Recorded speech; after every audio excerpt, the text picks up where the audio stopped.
schedule as best we could. So I'd like to begin with introduction of the new faculty, and once again, and then we'll move into devotional and prayer led by Delta Kavner. So just once again, naming the faculty. So in the College of Business and Computer Science, Dr. Nathan Wright. Nathan, where are you once again? There you are. And in the College of Education and Social Sciences, Jennifer Fox, Instructor of Education. Yeah, they have a lot of names and faces to remember. We just have a very few. So that's why I'm doing this again, so that you'll be able to focus on them and say, hello. Remember we chatted at workshop that day and build some relationships. Kevin Day, Instructor of Exercise Science and Athletic Training.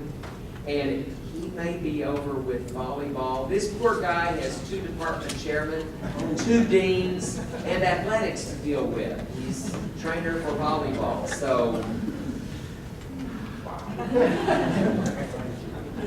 I'm not envious of that position. I'd rather be provost.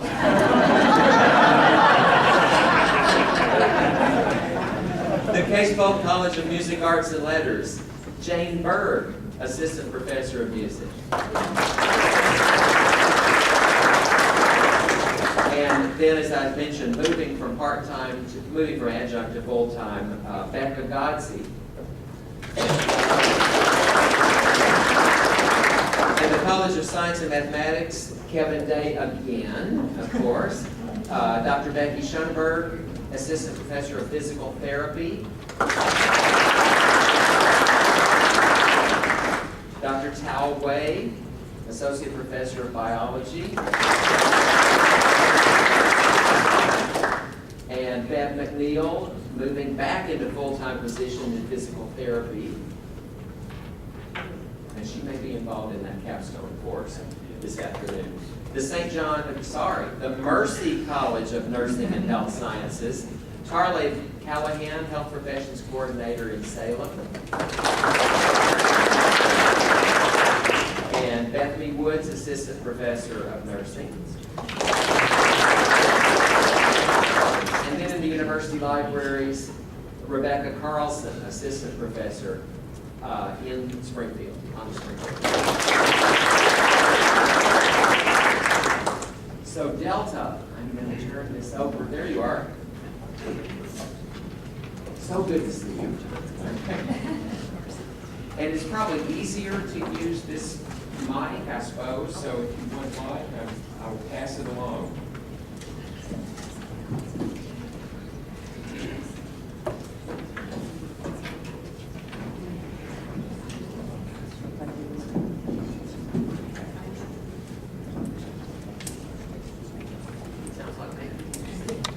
You all can hear me. All right. What a great opportunity. And I value this one. I really do. Because, we get into our departments and we get into, we get into our departments and we get into our classrooms and inundated with all the things that we need to do. And it's really neat to remember that we are a body working together for some purpose to disciple students who will go out throughout the world. And so I wanted to basically read from Romans and glean some things from that. This is Romans chapter 1. First, I thank my God through Jesus Christ. Well, because your faith is proclaimed in all the world. And it is. I see 100 students every semester. And they come, and they go, and they go. And they're all English. And you know what they say? They say, I'm here because I had a professor back at SBU who encouraged me and gave me some direction. And so, and this is really true. Your faith is proclaimed in all the world. For God is my witness, with whom I serve with my spirit in the gospel of his Son, that without ceasing I mention you always in my prayers, asking that somehow by God's will I may now at last succeed coming to you.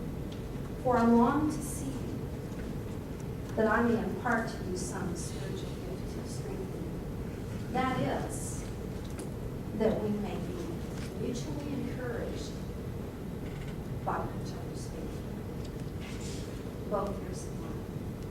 And so I just really would like to see this mutual encouragement in each other's faith to go beyond departments, to go beyond colleges. And that together we can, when we see one another, even plan opportunities to be with one another across campus, that we can mutually encourage one another's faith. So how do we do it?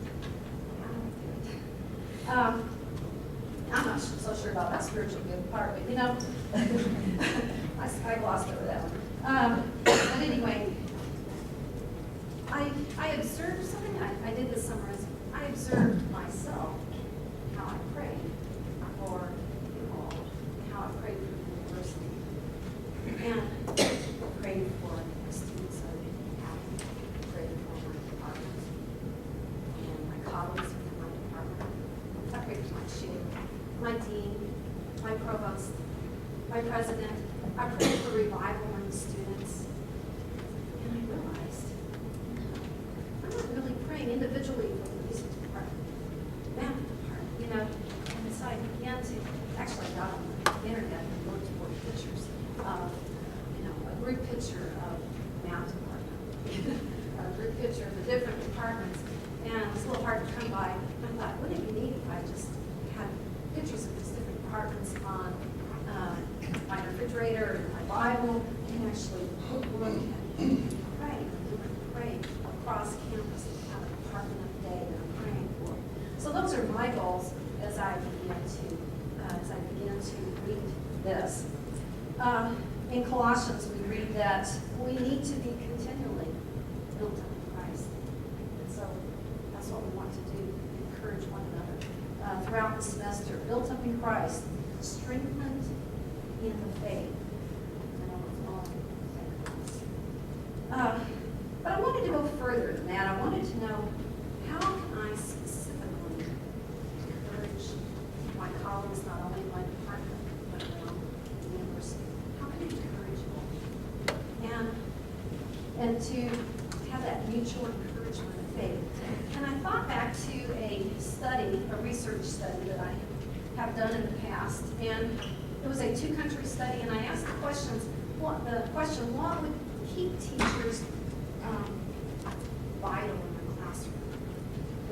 What would help teachers always come to their classrooms energetic, wanting to share with the students, knowing that awesome privilege that they had every time they came into contact with their students? What keeps them vital in the classroom? And so it was a 2-country study. I did it in Europe, and I did it in several schools in Europe and several schools in the U.S. And it was interviewing and filling out, basically an observation. I observed them, and I color-coded my observations, and I did all the protocol for a good research project. And in the end, I took those who said they were really vital in the classroom and who I observed had high vitality, and I matched them with those that had low vitality in the same school. And it was interesting because I matched them with all the similarities. I could see grade level, similarities for teaching, motivation for being in the classroom, the way they planned lessons, the way they approached their lesson planning. I matched all these things as much as possible. And interestingly, the differences just brought it out of the page. And I was amazed. And I wanted to share some of those with you, what those were, because these differences were, how can I say it, choices teachers made, because you see they were at the same universities, not universities, but the same schools, with the same challenges, same leadership, same changes that take place. And, what would be the difference? Okay, I brought some articles with me, and I can't find one I'm looking for. Let's see.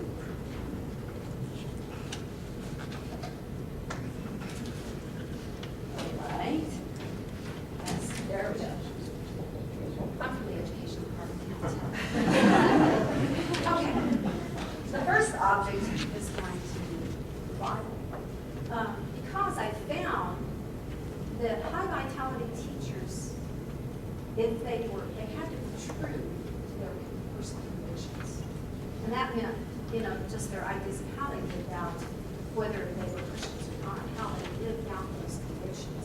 And so I'm going to lay scripture for us because that's the basis for our personal convictions, correct? And then high vitality teachers, they did stay focused on their students. And I'm going to let this golf ball, they actually knew their priorities pretty well. And so, we can actually be sidetracked with a lot of things in our lives. But we need to know our priorities because it's hard to push our priorities in after all the other things are there.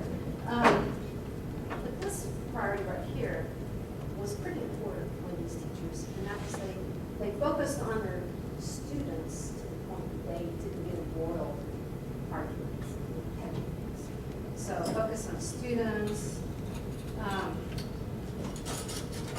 Which one is what's going to be next? I'll do this one. This is like whiskey. Anybody seen whiskey? Education department. What are you saying to yourself? Now, when you speak into this, when you speak into it, you can hear really well. Okay, I can still hear myself. What do you hear now? Okay. What are you telling yourself? That was a student in the class. Why did I do that? When is this day ever going to end? Or do you say things like, oh, wow, Lord, I'm tired. I just think you're going to make a difference. I'm functioning at 50%, but I'm going to class with 100% because you're making a difference. Thank you, Lord, for those students and this opportunity. What are you whispering to yourself?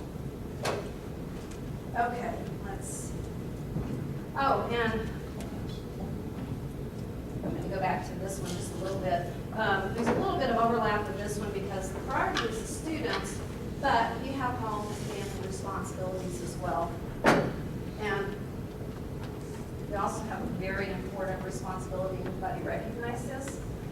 This is my first t-shirt that I earned over there by going, how many times do we have to make these? Tamara, where are you? 20?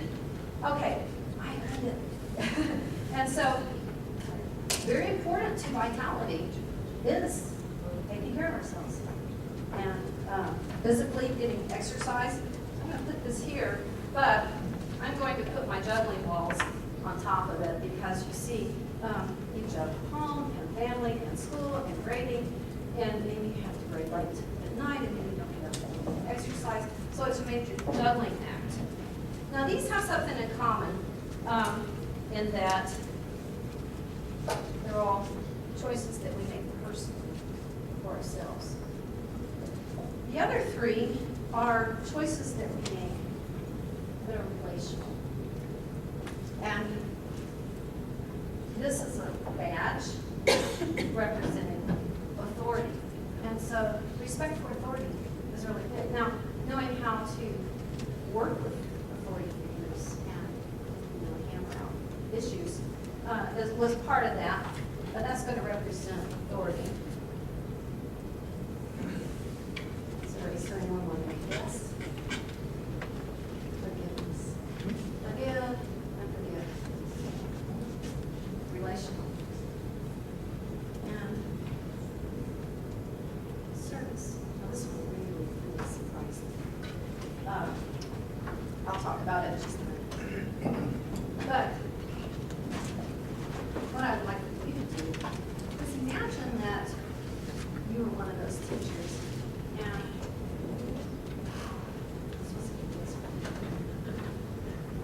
you're one of those teachers, and how would you rate your vitality? 1, 4, 5. From 1 to 5, 5 being high, 1 being low. And now, yeah, that would be at the moment. And then I had the teachers actually draw out their vitality across their teaching career. And I taught this in a class one time, and I had a teacher come up, and she drew her, she was it was a grad class, and she drew her vitality, and she drew it, and it looked like this. This is approaching 20 years, there's 20 years. This was 22 years.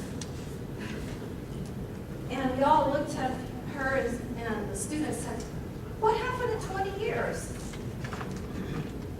And she goes, "I don't know. I don't know." And so I said, well, let's look at these principles as if they were vital signs to take your like vital signs to see if you can figure out what happened at the 20th year. And so we went through it all. And at year 20, afterwards, the students went, "Okay, did you figure it out?" We role played all this, discussed each one. And she goes, "Yeah, I know what it is. Something happened with leadership. And that leadership said something to her, did something to her. I didn't agree. I know it. But you know what? I'm going to do it right now. Because instead of quitting teaching, I want to keep going.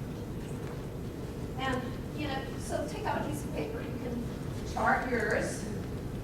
I'll draw mine, so you have veterans. Good. Right?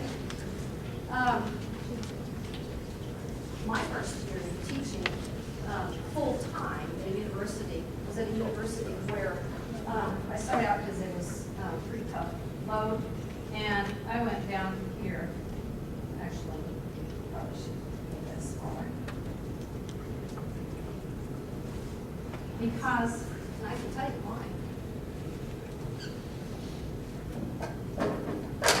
Because they asked me to do conflict resolutions. And then I came to SBU.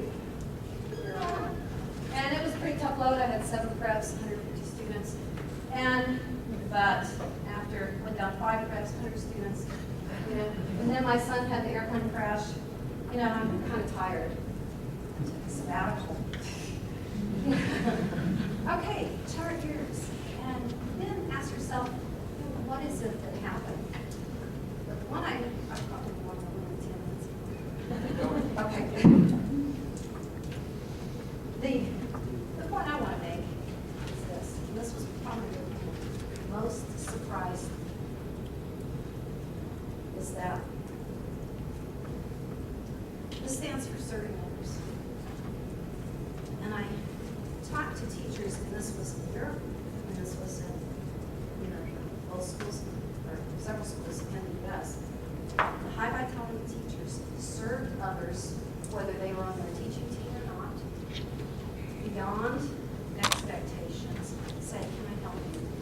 And I'm sure in the back of her mind, she did say, they did say, thinking of one in particular, teacher that said, I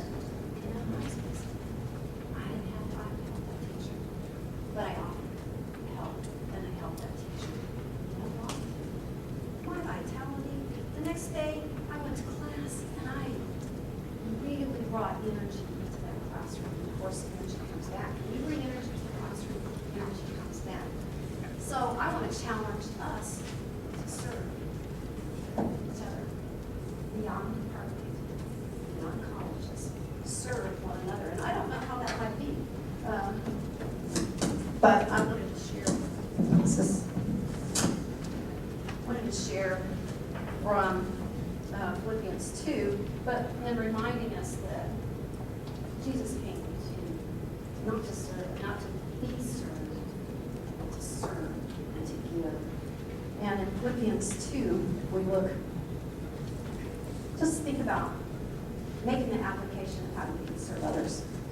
Do nothing from rivalry or conceit, but in humility count others more significant than yourselves. Let each of you look not to his own interest, but also to the interest of others. Have this mind among yourselves, which is yours in Christ Jesus, who though he was in the form of God, did not count equality with God a thing to be grasped, but made himself nothing, taking on the form of a servant. And so let's pray.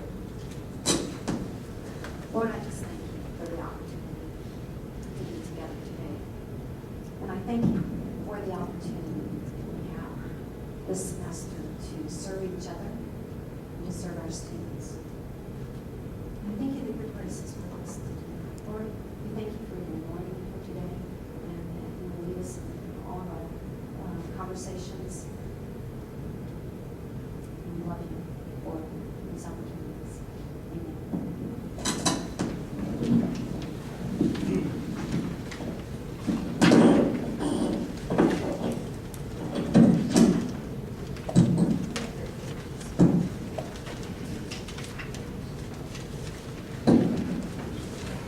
Thank you so much, Delta.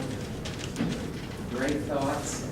You made it visual so we can really bring it right into our own thoughts really quick. Most all of you know Allison Langford, who is the director of the Dutiel Honors Program and also the assistant provost. And as part of her many responsibilities, she oversees professional development opportunities for faculty. And so I think that she has a lot that she probably would like to share with us. I had kind of one of those aha moments during Delta's talk, because one of the things that I think affects how high my line is whether I feel like there's opportunity for growth and whether I'm challenged. So maybe you have that in common, but I think that's one of the reasons why I really like diving into professional development opportunities, because I think that setting benchmarks and personally becoming better is something that it's part of my personality. It's the way I tick. So that's what I'm here to talk to you about, and this is also in conjunction with the Assessment Academy.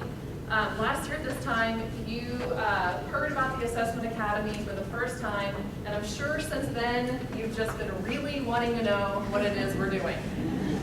So I'm going to let you know very briefly what it is that we're doing. Year one has gone by, and the Assessment Academy is a 4-year commitment on the part of the team and the university, and we spent the first year researching. We did a lot of learning on various topics related to assessment, related to who we are, related to what other institutions have done, related to best practices. And I could tell you more about that, but I'm not going to. Instead, I'm going to tell you about the results. The results are we have developed a plan for the next 3 years. And the plan has particular themes. And some of those themes involve you and professional development opportunities. So I'd like to tell you what the themes are. For this year, there are a couple themes. One is how learning works. And you may then, if that, I don't know, makes anything seem familiar, maybe you read the agenda. Because the very next session, Jim Truelove is going to be presenting how learning works. And that's kind of in conjunction with our overall plan. So how learning works. The second theme for this year is using quality goals and objectives. For next year, year 3, instructional strategies for college faculty and the role of assessment in improving student learning. The entire goal of the Assessment Academy, this little goal we've been charged with, is improving student learning. So that's where these themes are headed. I mean, that's the target we're trying to hit. And the last year, the theme will be putting it into action, trying to put it all together and put it into action. So what are the opportunities that you have for professional development? Well, within your discipline, I hope you have many opportunities for professional development. I'm going to be speaking about the there's the discipline side of our role, meaning we know our discipline, but there's the other side of we have to be able to communicate our discipline as instructors. And so that's the side I'll be speaking to. There are 4 different opportunities. The first is coming to a faculty workshop. And so one opportunity is about to happen.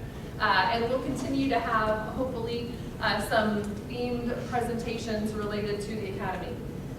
The second is the Pass Along the Book Club. And there were about 25 to 30 of you who participated in the book club last year.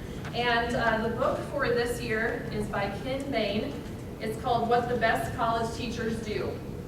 And basically, Mr. Bain, Dr. Bain, he conducted research over a 15-year period where he and his team identified excellent college-level teachers.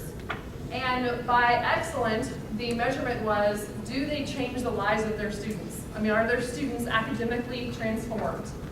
And once they identified these professors, they interviewed the professors, they interviewed their students, they had focus groups with their colleagues, they sat in their classes, they read their syllabi. And the appendix actually tells you about the research procedure that they use. But the book, the content of the book would be, what did they see in these professors that, when they compared it to the group who didn't make the cut, was different? And so each chapter is a different piece of that puzzle. I read it this summer, and I think you'd have the same response. There were things I read that I thought, oh good, I can do that. And there were things that I read that I thought I've never thought of this before, or I think I used to do that, and it's just kind of faded off. And it was just a really good reminder. And so I encourage you, if you have an interest, I can start you off. There'll be 8 books going throughout campus. And just like before, if somebody gives you the book and you decide you really don't have time, just pass it on to someone else. The one thing I ask is that it doesn't just sit on your desk, but let's give other people the opportunity to read. The third opportunity is the Free Lunch Journal Club. Very much designed to encourage the partake of a free lunch. So you do get a free lunch, that's not just a name. We'll be meeting about the second Tuesday of each month, and the time alternates between 11:15 and 12:30 just to hit different groups, depending on teaching times. Last year, we read several different articles related to these same topics: how learning works, cognitive development theory, instructional strategies, assessment techniques. And in the process, some of the faculty who attended really asked for an extended opportunity to learn more. Rather than 1-hour journal clubs, which whet their appetite, and that was good, they wanted another opportunity. Which leads me to the fourth and last faculty development opportunity, and that is Teachers Camp. We held our first Teachers Camp on this past Monday, and 10 of you attended. And basically the idea of Teachers Camp is to go through the process of looking at a particular class period. So choose a course, pick a topic, and look at that class period from what it is you want to do, what's your goal, how you're going to accomplish it with instructional strategies, how you're going to know if you're successful, and apply it to a class that you teach. And I thought we had fun even, so I really encourage you to put this on your calendar for January 21st, 2 days before classes start, will be our next Teachers Camp. And if you did participate in Teachers Camp, I'm going to put you on the spot. Just say who you are, raise your hand so that people can ask. These people exist. Hopefully they're mostly here. So here, mostly on this side. Okay, there's a couple. Ask them what they thought. And I trust that they will be honest, because we had evaluations at the end, and we got some great feedback. So January will even be a new and improved version of Teachers Camp. The second area would be specifically to department chairs. We recognize that our department chairs play a really important role in our university in making sure student learning is taking place. And so we have identified department chairs as being an important resource for us, and also an important resource, group of people who may also want, hopefully, additional training and development, an opportunity to learn and grow. So you'll see on the university calendar for January 22nd. It's the day before classes start, a department chair workshop. And we'll be taking these themes and really breaking them down and taking time during the workshop to help you and you help us understand and figure out how these concepts can be applied in your department. In addition, we'll be along the way over the next 3 years asking for department chairs to provide input on the logistics, the process and structure of how assessment takes place. Is what we're doing now working?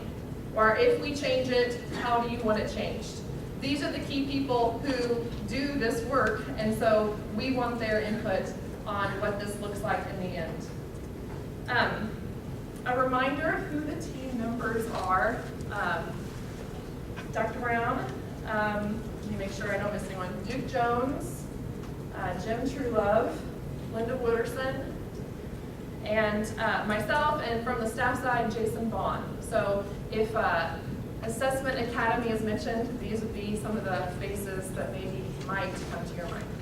So with that, are there any questions? I'll turn it over to Jim.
I was so pleased the day I learned that I volunteered to do this. Thank you, Allison. And I agree with what Delta is saying. And one of the things I really appreciate about SBU is having colleagues that even when we don't agree or we see different things differently, we still very much care about each other. We're very much family. And as my colleagues will tell you, they often give me more mercy than I actually deserve at times. And so that's a wonderful thing. So thank you for that. One of the things I get to do is teach students who are working on graduate degrees, and most of them are teachers. And they've been in the classroom in K-12 education for some of them many years. And so when they come to me, some of them think, oh, I already have this whole idea about how people learn faster. And we're all in the process of getting additional insights about how people actually learn and pull that into our experiences. And one of the classes I get to teach is called Curriculum Design and Development. And in that class, we talk about how to design and develop curriculum. In case you didn't catch that from the title of the course. And one of the concerns with that course is we begin to have a conversation. Is there a difference between students knowing things and students actually understanding the material and the concepts? And if there is that difference, how in the world do we help them gain understanding rather than just knowing? And so sometimes that will force us to look at things differently and kind of re-examine what we're doing. And I had one student this past spring, and as we begin, I want us to consider her thoughts. I asked them to do a reflection over what they have learned and what they've been producing. And this is what she had to say. Being clear and concise about which specific understandings I was aiming for and what such understandings would look like in practice, allow me to think about how to teach for understanding and which material and activities to use and which material and activities to weed out. This shift of focusing on the learning rather than the teaching has been powerful. Our courses in Grandhead run in 8-week cycles. So within 8 weeks, she began applying some of the principles we were talking about. And I was conversing with her toward the end of the course, and she was already noticing a difference in her students' achievement, and that they were gaining more understanding. And so if we begin to apply some of these things, we can begin to see improvement in our students in a very short time. And that's pretty powerful when we begin to do that. And the key for her was focusing on student learning rather than her teaching. So that's where we want to spend a little bit of time. So over the past 20 years or so, and research goes back further, but we've gained a lot of insight here recently, that there are some things that we've been doing that have been working, and they just confirm that those are good practices and we need to continue. But sometimes the research will give us a little additional insight or clarity so we can become even better users of that information. Sometimes what we have begun to find may literally change the way we actually teach, because it may not be an effective strategy that we've used in the past. Okay? And what we've begun to see is that the actual physical structure of the brain will begin to change as we learn new information and begin to apply it in our lives. Okay? So we do know that the brain plays a very big role in how we learn, how we process information. And so we have to give due consideration to that. That we're always looking for how is what I'm learning connected to what I already know. Can I make sense of it in the real world? How does it fit in? We want to know that information. Also, we know that the learning environment will make a difference because we're always taking in clues about the environment. So even the temperature of the air in the room, you're processing that, you're taking that in. This past summer, I had the joy of teaching in a class where the air conditioning went out in the middle of the Saturday session, and it was one of those days it hit almost 100. Learning was difficult on that day. I was lecturing, and I was boring myself, okay? And some of you think, well, that's not probably that hard to do, Jeff. But we take all the information in, so that does come into our consideration. Now, learning does occur in social context. And when we think about life as professionals, we usually don't work individually. We usually work in groups and teams. And learning can happen in those same kind of contexts. That people do actually learn in different ways. There's never just a one size always fits all people. It's easier to teach that way, but sometimes it's more challenging for the students to learn in a one size fits all approach. And that people really do think about their own learning and their own thinking. And if we can help students understand those processes better, they can become better learners and users of the information themselves. Now, sometimes we'll have questions in the whole teaching act, and we'll say something like, well, why can't students apply what we've been talking about? Or I've been teaching them, and we've been going over this material, and they're just not getting it. What's going on? What's happening? Okay? So if we can begin to think about the learning side of it, we may get some of those answers. Now, here's a very simplistic model of how we actually take in information and begin to learn. So we do take information in from our environment, okay? And it will go into sensory memory, and it's only there for a very few seconds at best, all right?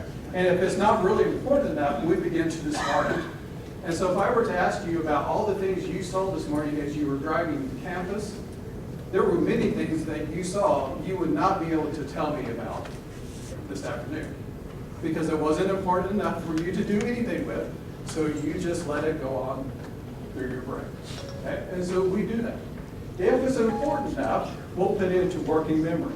And it's a temporary holding, if you will. Sometimes it's called temporary memory. But we have to act on it, we have to rehearse, we have to practice with it to keep it in working memory. And there's only so much that we can hold, probably 10 to 12 pieces of information at any one time. And if we don't have enough sense or purpose or practice with it, we'll begin to discard it. Now, what we usually say is learning comes when we get the information into long-term memory, where down the road we can recall the information and maybe use it and apply it in a new situation. That's usually what we say, oh, the students have really learned, they're able to do that. Okay? Now, they have looked at, well, how long does that take? Okay, and it's not exact, but some studies suggest it can take 3 to 4 weeks from the time you first encounter a new idea before it gets stored in the long-term memory. So what you do in class Monday, it may be a fourth or halfway through the semester before they actually have it stored permanently.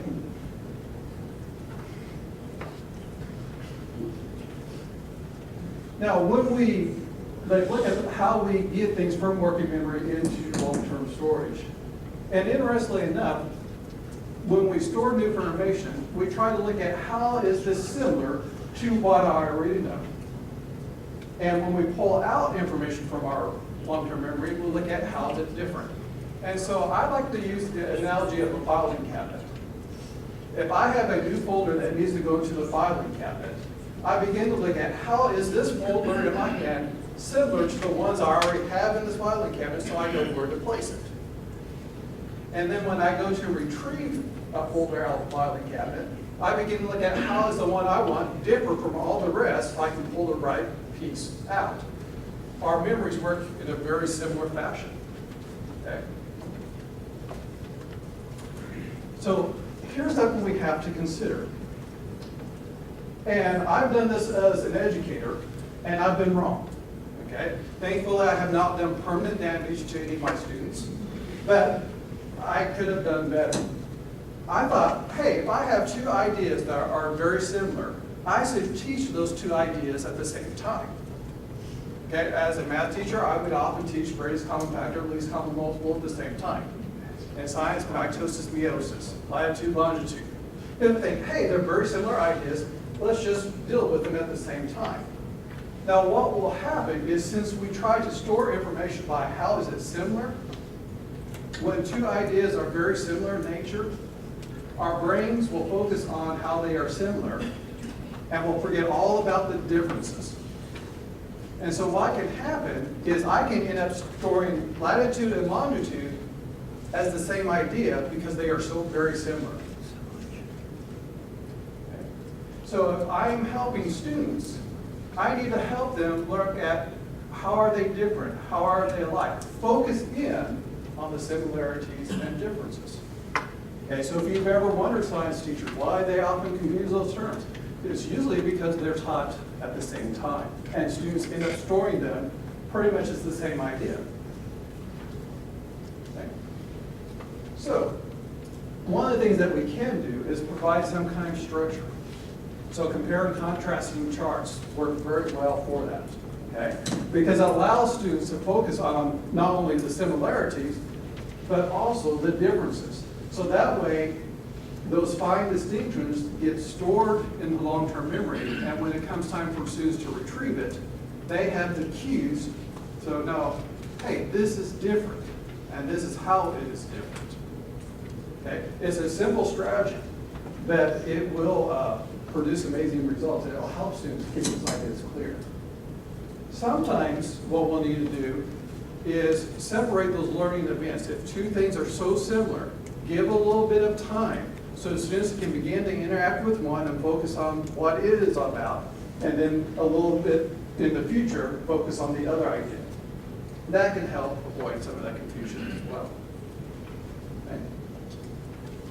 Now, they've also looked at the idea of transfer and how previous learning either will help us or hurt us in the learning process. Because we're always looking at how is this information we're taking in, how does it make sense and fit into what I already know.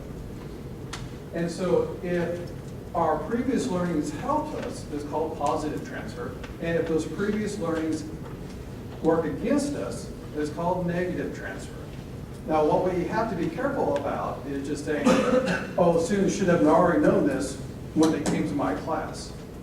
Well, if they've had bad experiences or incomplete information, we have to deal with that before students will be able to go on and have further success in our own classrooms.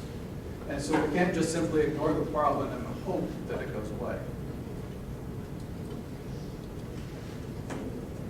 Okay?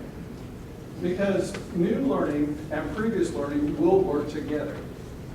Because we do want to have organization and sense and structure to the information we're taking in and trying to learn. And so we'll take in the new information and we'll start pulling things off our long-term memories. And we'll look at, okay, how does this work with what I already know? And that becomes combined into our working memory. So when we're presenting students new ideas, we have to keep in mind not only is it new information they're dealing with, they're also pulling out the previous information they have already learned. And if it's correct information, great, that helps. If it's incorrect information, there may be something we have to address. Okay. Now, this shows some brain activity, and they were studying people and looking at how much brain activity is involved in the learning process. And the images on the left-hand side, okay, show people that are learning a brand new task, and they really don't have any previous information or knowledge about it.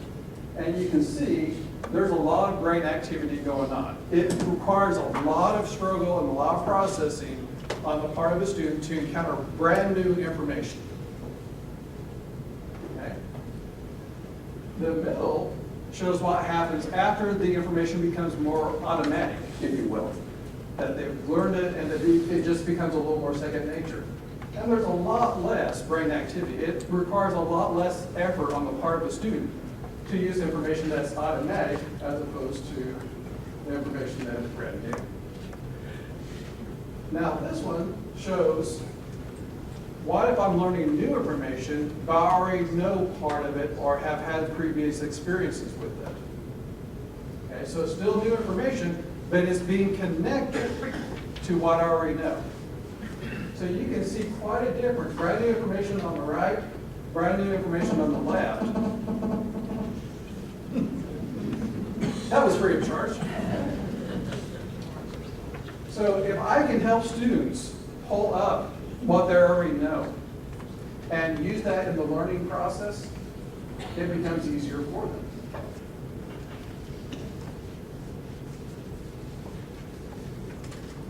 So, if we're going to help students with the whole transfer of information from working memory to long-term memory, we need to be very deliberate about connecting what we're doing, how it connects to other ideas in the course, plus other ideas that they have already encountered or should have encountered. Trying to pull up that previous knowledge, information that they already have stored, because it will help them in the learning process. It will help them make more connections with the new ideas. It will help them in making the associations. It will help them with the retrieval cues. And so there are great benefits to that. Okay? So we can begin to make use of different strategies that will help them do that. Okay? Advanced organizers, one of the things on the list. Give the students a preview of the information. Okay, so maybe have an outline, but give them the information on the outline. Let them see what's coming up so they can begin to say, oh, I already know some of that. Okay? Ask them questions about what they have already done. Reading ahead of time will help. Because as they're reading information before class, they're starting to connect with what they already know. Okay? Sometimes we may have to give them a test or some kind of assessment, ask them questions about what they already know to see if there are any problems or any holes or gaps. Because since they're relying on what they have already learned, we can't make the assumption that they already have it mastered. Okay? When we're looking at student work, look for where the errors are occurring. So that gives us an area to focus. Okay, you know, I'm looking at Ed's work here and I'm seeing this error. Okay, what does that tell me about where Ed is having a trouble with the information? And then that gives me insight about specifically what to do to address it. Okay.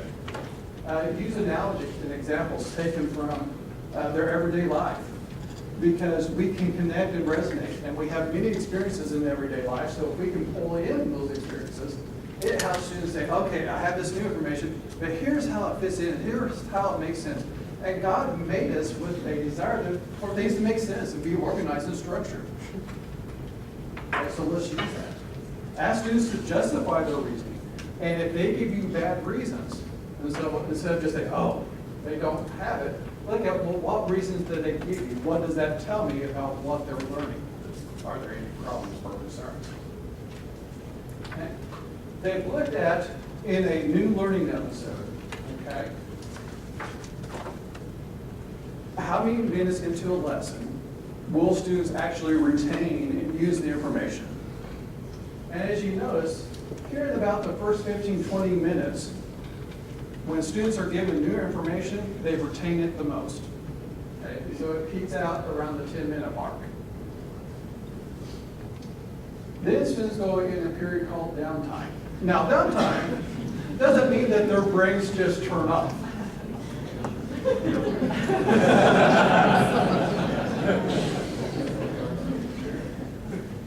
Even graduate students suffer from that, don't they, Stacy? What it means is they're much less actively processing the information and less likely to retain new information. Then toward the end of the lesson, they have another peak. Okay, and so you probably noticed this, that you start the class, they seem to be engaged, then it's like you're talking to yourself. What happened to them? Then toward the end, they're more attentive. Now, they may be grabbing their phones and notebooks and all that, but they are with it more. Okay? Then they look at, well, what happens if we begin to extend the class period? Now, what's interesting for us, that might be typical of a Monday, Wednesday, Friday class, and this might be typical of a Tuesday, Thursday, with a little longer time. And so what has happened is the down